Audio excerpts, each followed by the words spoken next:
urabona iyi ya mbere ifite sukun, iya kabiri ifite kano kazeru. Iyo dusoma iyi ya mbere, iya kabiri tukayisimbuka. Dusoma was-samaa banaynaha bi aydin wa inna lamusi'un. Iyi ntabwo isomwa kubera kano kazeru kari hejuru. Hanyuma ku nyuguti ya gatatu, ijambo ulaika.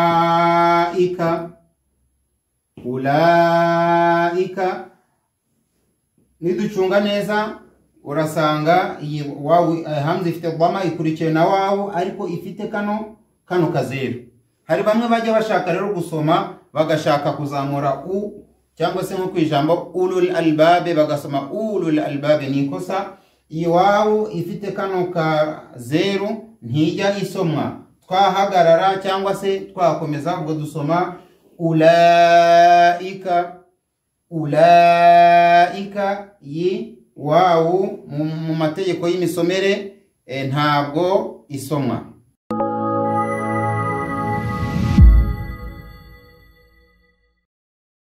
أعوذ بالله من الشيطان الرجيم. بسم الله الرحمن الرحيم.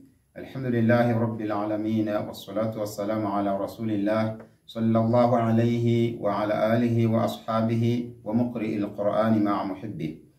Naam, nkuko bisanzwe ni isomo rya tajwid twigera hamwe amwe mu mategeko yo kunoza neza cyangwa se yo gusoma Qur'ani kugira ngo inshallah tube twarushaho kunoza neza imisomere yacu ya Qur'ani ndetse tunasoma ibyo dusa naho dusobanukiwe.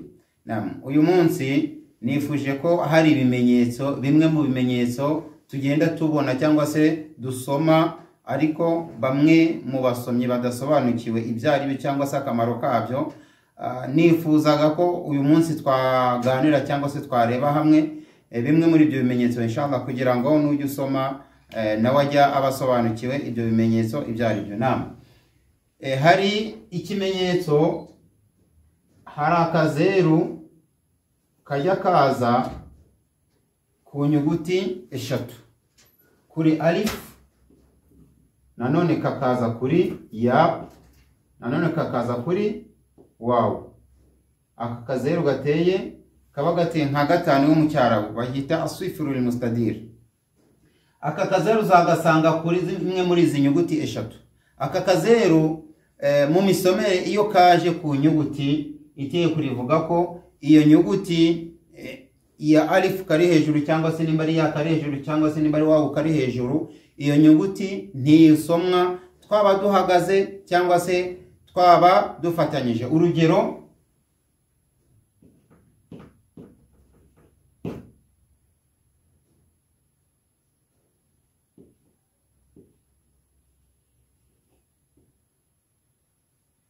illa alladhina amanu wa amilu salihat.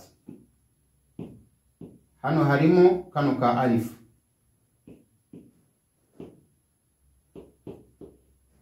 Bakomeza ila akhiri aya. Cyo dushaka kureba nahangaha, urabona amanu hano harimo aka alif.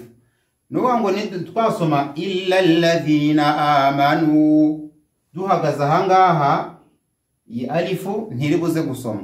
Cyangwa se ni dufatanya illa alladhina amanu wa amilu salihat, nubundi urumva iyi alifu ntabwo isomwa. Bivuze ko twahagarara twakomeza iyi alifu ntijya isomwa mu mategeko yo gusoma Qur'an. Tuza ku nyuguti ya kabiri aho tuzasanga iya ifite kano kazeru. Urugero, was-samaa banaynaha bi aydin wa inna lamusi'un. Hano kuri iri jambo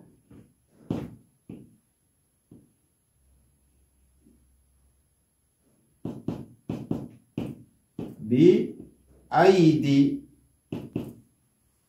urabona iyi ya mbere ifite sukun, iya kabiri ifite kano kazeru.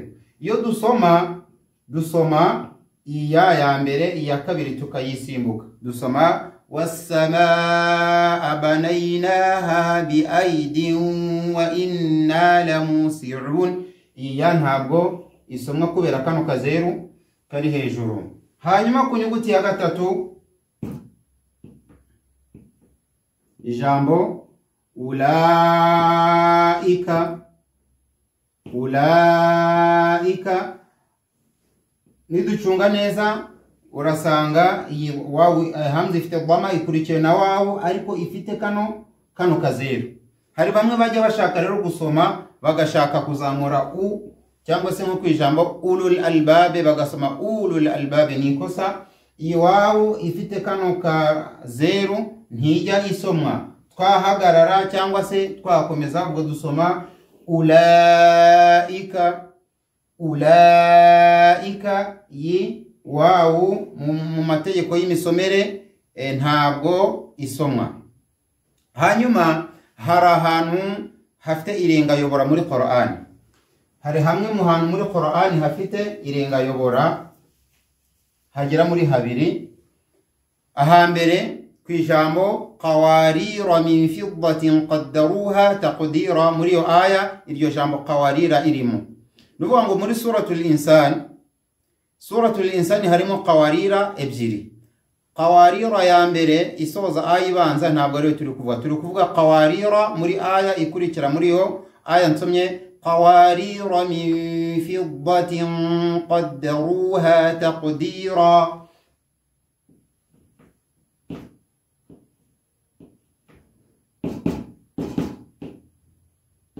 qawarira min fidda,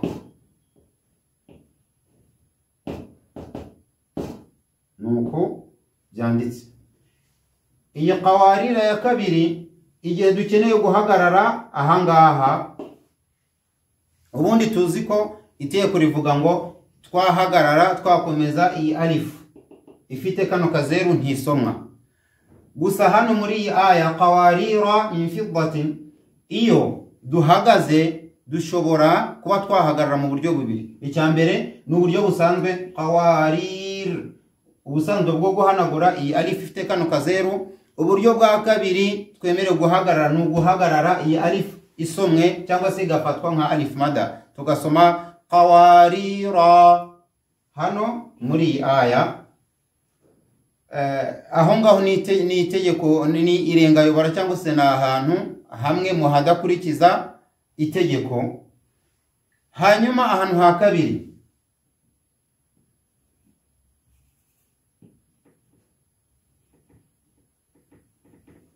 kwijambo salasila wa aghlala,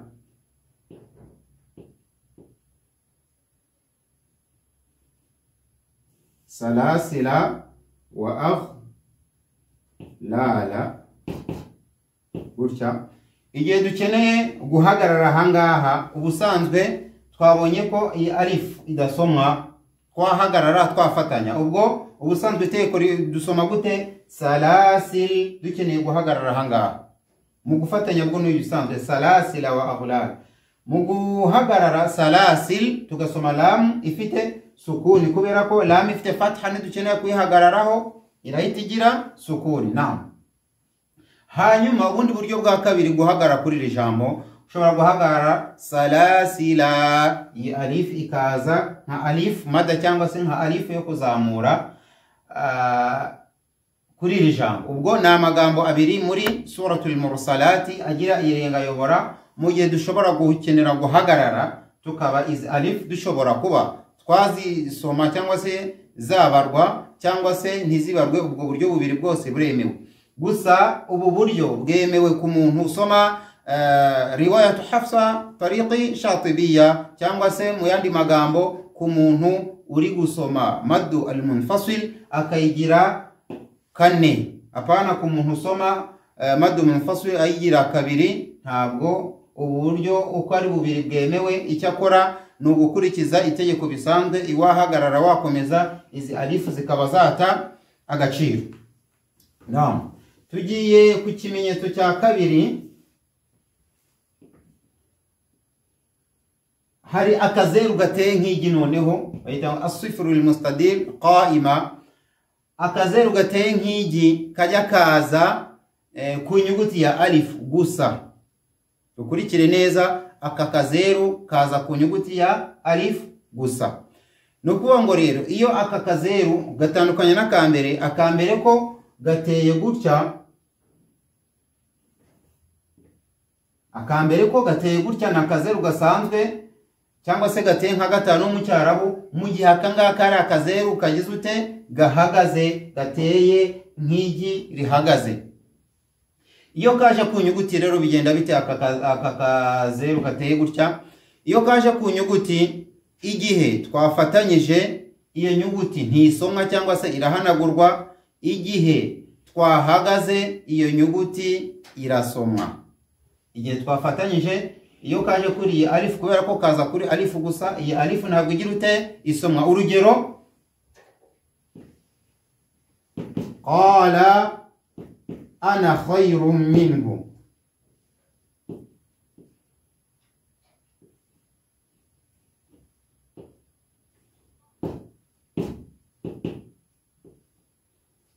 Urabona qala ana, hano iyi alifu ifite kano kazeru, nidufatanye turasoma qala ana khayrun min, qala ana khayrun min. Mu gihe dukeneye guhagarara twahagarara gute? Qala ana, iyi alifu irahita ibarwa. Ubwo bivuze ko aka kazeru gatuma alifu ahanagurwa igihe twafatanyije. Cyangwa se urundi rugero, wala ana abidun ma abadtum, dukeneye guhagarara twasoma wala ana, alifu twayizamura kubera ko ifite kano kazeru. Hanyuma hari n'ahandi uzasanga kano kazeru katari kuri iyi alifu, ariko naho n'ubundi itegeko rikurikizwa gutyo. Urugero,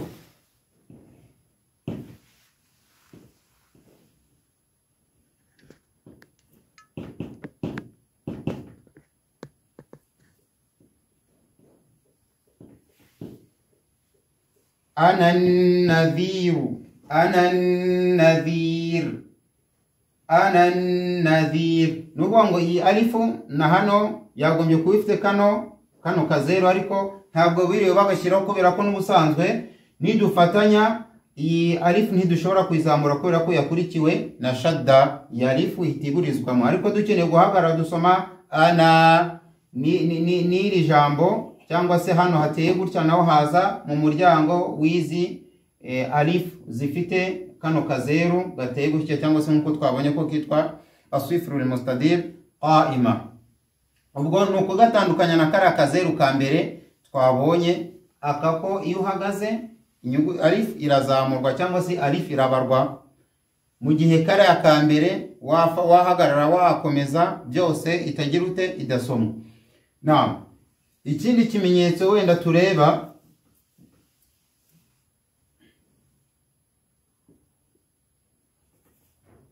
ni ikimenyetso cya sukuni. Sukuni yanditse, sukuni uzabona yanditse ku nyuguti cyangwa se izaza hejuru y'inyuguti. Urugero, ishobora kuza hejuru ya dari cyangwa se ikaza hejuru ya ta, yanditse gutya. Iyi sukuni buriya muri Qur'ani, iyi sukuni iyo bayishyize ku nyuguti cyangwa se ije hejuru y'inyuguti, iyo nyuguti bivuze iki? Bivuze ko iri buze gusomwa igaragara, iri buze gusomwa igaragara igihe twafatanyije. Ariko urugero, qad sami'a Allahu, iriya dari ifite sukuni yanditse. Idha shamsu kuwirat, iriya ta ifite ni sukuni igize ute iri buze gusomwa. An'amta, an'amta, iriya nuni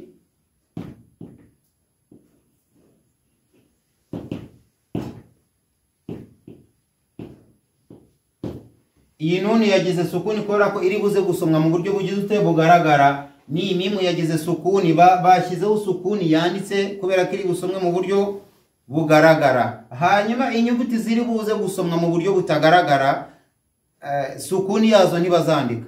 Inyuguti idafite sukuni idafite ikimenyetso mu cyarabu tuvuga ko ifite sukuni, ariko itari buze gusomwa mu buryo bugaragara. Urugero, iri buze gukorerwa nka idgham cyangwa se ikhfa cyangwa se andi mategeko atari buze gutuma iyo nyuguti igaragara cyangwa se isomwa mu buryo bugaragara ntabwo iyi sukuni bayandika. Urugero fama rabihat tijaratuhum, iriya ta ya mbere nta sukuni bigeze bayishyirute, nta sukuni bigeze bayishyiraho igaragara, kandi mu gusoma n'ubundi ifite sukuni.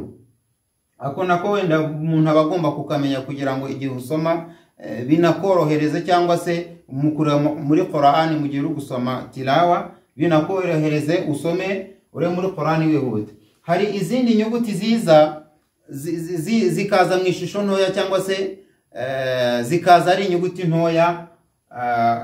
Ishobora kuza ari alif, ishobora kuza ari ya cyangwa se wawu. Alif urugero Ar-Rahman,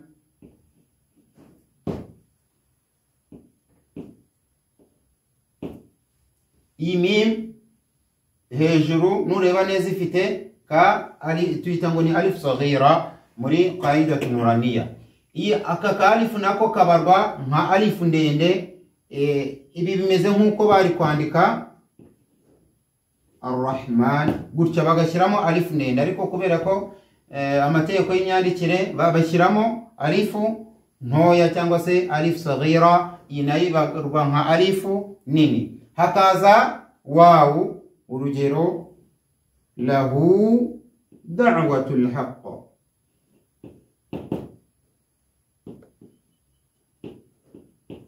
Urabona ahangaha hari akantu ka wawu gato cyane. Ubundi tuzi ko iha kugira ngo izamurwe ifite dhamma igomba kurikiwe n'iki na wawu sukuni. Hano bahise bashyiramo ka wawu gatoya, iyi yaba ntoya nayo ibarwa nka wawu, nkuko haza harimo wawu nini gutya. Ndetse no kuri ya, urugero an yuhyiya al-mauta,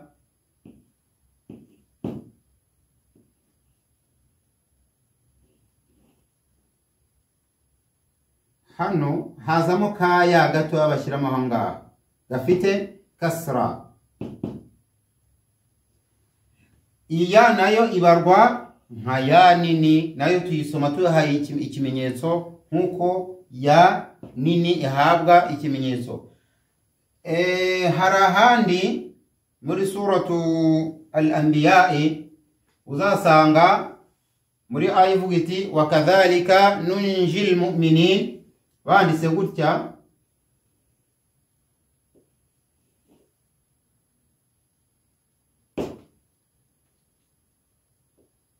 bagashyiramo kanuni gato cyane mo hano. Nuvuga ngo iyi nuni nayo nubwo izari ntoya tuyibara nkuko dusoma nuni nini. Ikimenyetso izi nyuguti ntoya ziza zifite tugisoma iyo nyuguti n'ubundi nkuko twayisoma ari nini. Niyo ije nta kimenyetso tuyibara nk'inyuguti isanzwe muri Qur'ani idafite ikimenyetso ko tuyibara ifite sukuni. Ubwo hano hari nuni ya mbere ifite dhamma, hakaza ni nuni idafite ikimenyetso ifite sukuni. Niyo mpamvu dusoma nunjil mu'minin. Iyi nuni tukayisoma dushyizemo itegeko rya ikhfa. Naam, wenda reka turekera aho ngaho, ariko inshallah wenda n'ibindi bimenyetso cyangwa se utundi tuntu abantu baba badasobanukiwe neza muri Qur'ani cyangwa se tugaragara muri ariko ukaba udasobanukiwe neza, inshallah tuzagenda tubyiga gake gake. Ibi ngibi rero tubyiga kugira ngo wenda ugerageze, nimba ari urugero rumwe dutanze, ugerageze ufate Qur'ani urebe n'izindi ngero cyangwa se n'ahandi uzasoma uzahagere ugereranye n'urugero twabonye, kugira ngo urusheho cyangwa se urusheho gusobanukirwa no kugira imisomere myiza. Wa hadha, assalamu alaikum wa rahmatullahi wa barakatuh.